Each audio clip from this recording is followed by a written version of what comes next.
कल्पना कीजिए, एक ऐसी महिला की जो सरकारी सहायता पर अपना जीवन चला रही थी। जेब में पैसे नहीं थे और वह अपनी छोटी बच्ची को सुलाने के बाद एक छोटे से कैफे में बैठकर कहानी लिखा करती थी।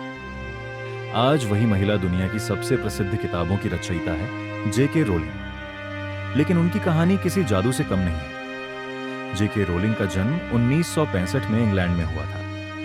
उन्हें बचपन से ही कहानियां बनाने का बहुत शौक था। सिर्फ 6 साल की उम्र में उन्होंने अपनी पहली कहानी लिखी थी। उन्हें खुद भी नहीं पता था कि एक दिन उनकी कल्पना की दुनिया पूरी दुनिया को मोहित कर देगी।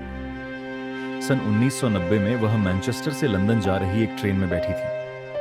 ट्रेन लगभग 4 घंटे देर से चल रही थी। उसी समय उनके मन में एक कहानी आई, एक ऐसे लड़के की कहानी जो एक जादूगर है, लेकिन उसे खुद भी नहीं पता कि वह जादूगर है। यहीं से जन्म हुआ हैरी पॉटर की कहानी का। लेकिन इसके बाद उनका जीवन बहुत कठिन हो गया। कुछ समय बाद उनकी मां का देहांत हो गया। वह गहरे दुख और निराशा में चली गई। फिर उनकी शादी हुई, लेकिन वह भी ज्यादा समय तक नहीं चली। वह अपनी छोटी बच्ची के साथ अकेली मां बन गई। कई बार उनके पास खाने तक के पैसे नहीं होते थे। वह अपनी बच्ची को गाड़ी में सुलाती थीं और कैफे में बैठकर लिखती थीं, क्योंकि घर में गर्म रखने के लिए कोयला या हीटर चलाने के पैसे भी नहीं थे। इसी दौरान उन्होंने लिखी हैरी पॉटर की पहली किताब। जब उन्होंने अपनी किताब प्रकाशकों को भेजी तो उन्हें 1 या 2 बार नहीं, बल्कि 12 बार अस्वीकार कर दिया गया। सोचिए, अगर वह यहीं हार मान लेती तो दुनिया शायद हैरी पॉटर की कहानी के बारे में कभी जान ही नहीं पाती।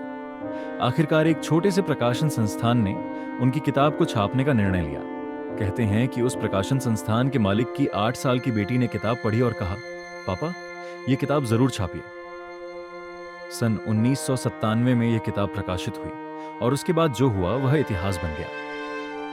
हैरी पॉटर की किताबें दुनिया भर में करोड़ों प्रतियां बिक चुकी हैं।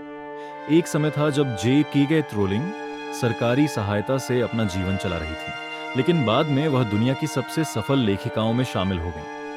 उनकी कहानी हमें एक बात सिखाती है, कभी-कभी हमारे सपने सच होने से पहले दुनिया हमें बार-बार अस्वीकार करती है। लेकिन अगर हम हार नहीं मानते तो एक दिन वही दुनिया हमारी कहानी सुन